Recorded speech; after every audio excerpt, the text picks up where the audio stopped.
My name is Dana Lynch.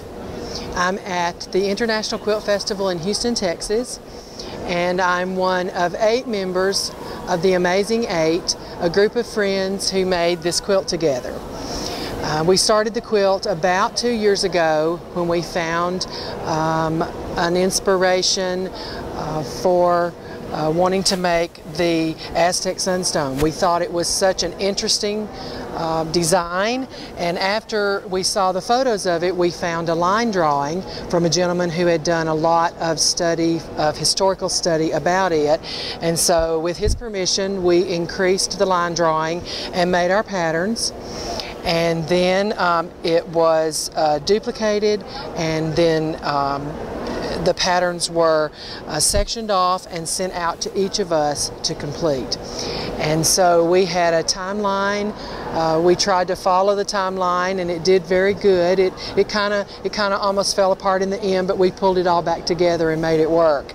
But anyway, my portion of the quilt that I made is this bottom section, and it starts at this triangle and goes all the way over to this triangle. So it was this bottom piece, and then after I completed my section, as everyone else did theirs, we returned our sections to Carol Mollers, and she put the quilt together, and then it came back to me, and I quilted it. And so the quilting, I thought about it a lot, and I wanted it to be something symbolic with lots of meaning. And the inspiration for the actual dragon serpent type thing that goes around it was a tattoo.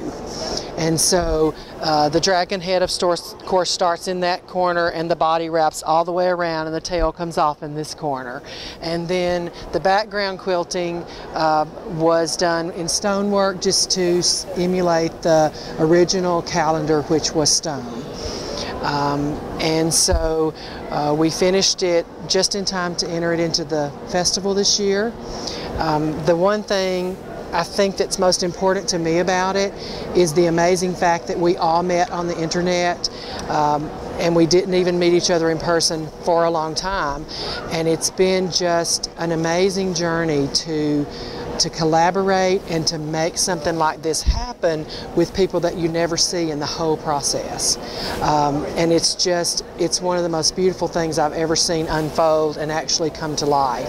And I'm so thankful. I was very sick during the process at one point, and it was just, there was always a lot of support, and I always felt that, and everybody worked together, and it'll just be something I never forget as long as I live.